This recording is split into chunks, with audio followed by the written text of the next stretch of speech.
He's riding on the dick of doom. One day he will fly in your room, and he will take you to the moon. He's riding on the dick of doom. He's riding on the dick of doom. Make no mistake, he's coming soon, and he will play a different tune. He's riding on the dick of doom, with the dildo burgers and the baby Palmer. Fukushima will fuck you proper, but that don't matter to the Obama. As long as he has his rocket launcher, he's riding on the dick of doom. Make no mistake, he's coming soon, and he will play a different tune. He's riding on the dick of doom.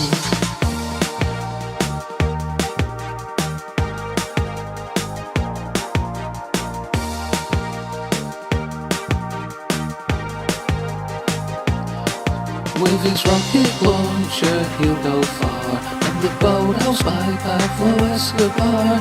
He'll get a job from the hand of God. He's so obsessed with his golden rod. He's riding on the dick of doom.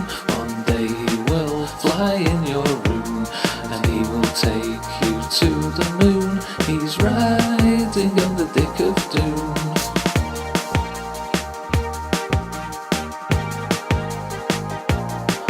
He's riding on the dick of doom. He's riding on the dick of doom. He's riding on the dick of doom.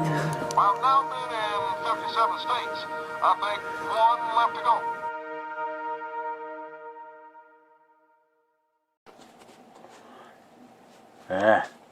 That beard is growing in there. Man, am I getting ugly. Ladies and gentlemen, this morning we're going to have pizza and anchovies with my black coffee. That's right. I'm going to take this pizza with the anchovies, and I'm going to tell Mr. Show Nice, who eats anything, kind of how to beat a Michael Fazio. And here we go. We have a black coffee, 2 cups, because I've been dipping all morning. So we have this black coffee here. First we have to add the garlic with the oil. That's the garlic and the oil. It stays on the top of the coffee because of the oil floats. Then we take this piece of the pizza with the anchovies, and we dip it into the coffee like that.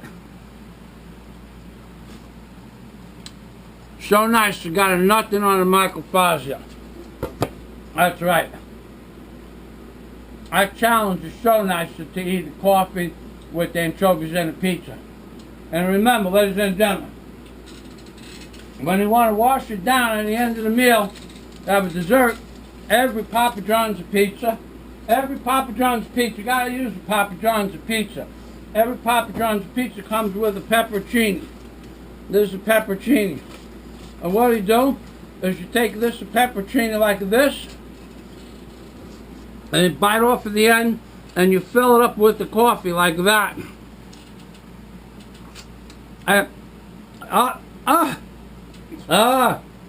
you suck the coffee out of the pepperoncini like this. Very good. You can see the bubbles, and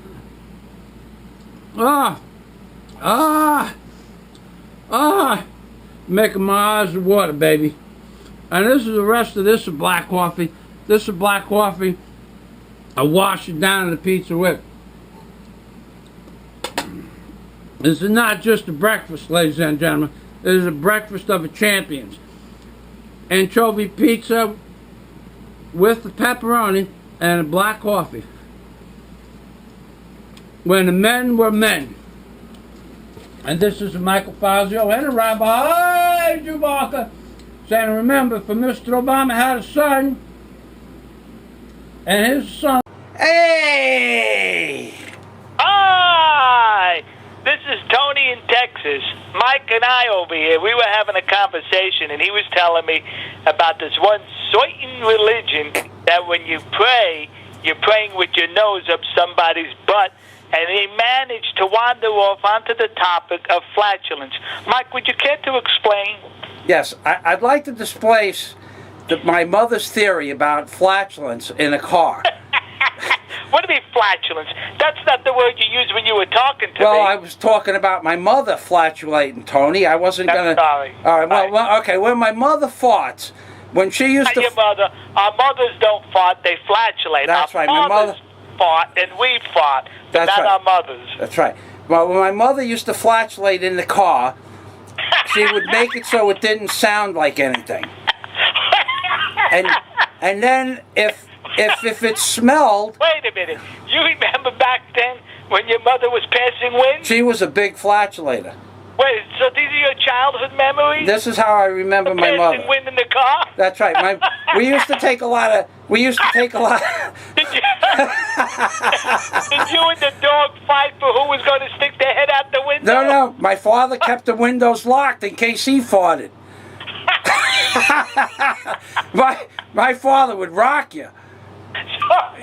So in other words, you come from a family who was not selfish with their flatulence. No, that my father... Make sure you shared it with one another. That's right. My father would lock the electric windows, and you sat there and liked it. He was like that. I didn't mean to interrupt you. That's okay. But when my mother... See, we used to take these long rides to see my grandmother in New Jersey, in Plainfield. Did she have a methane problem also? Grandma, she used to fart too, but she used to let it go.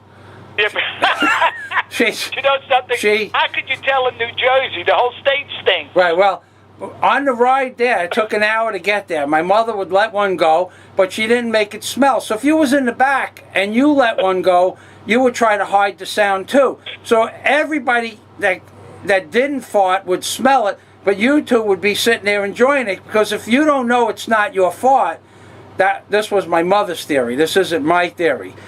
She says, as long as you don't know it's not yours, you could sit there and enjoy it. I mean, that's how Mom... Oh, wait a minute. Yeah. So you and your mother had conversations on flatulence and methane gas being passed by one another, right? My mother was very open.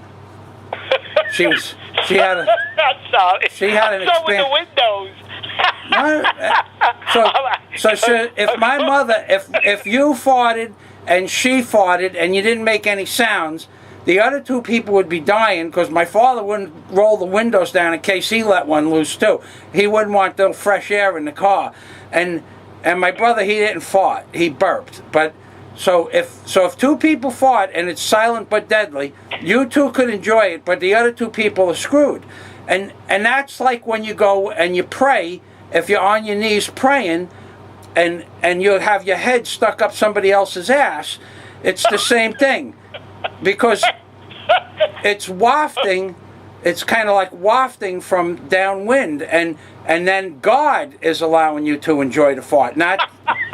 So this is your analysis of flatulence. No, this is silent or being... What about if they're both noisy ones? Then, well, you have to talk to my mother about that. She had her own theory about that. You just sit there and like it, or just, don't like it, but that's your problem, she would say. My mother was very strict when it came to... Thank you very much for sharing with us. Well, okay, Tony. Your analysis on flatulating. Now, what about that camera of yours? The camera? The camera takes perfect pictures. No, your usual ending. Oh, the camera. That's right, folks. You know who this is. This is Michael Fazio from Key Largo telling you just why my mother thought the way she did was something that you'd have to have an expanded consciousness for. And I need to get a bigger camera.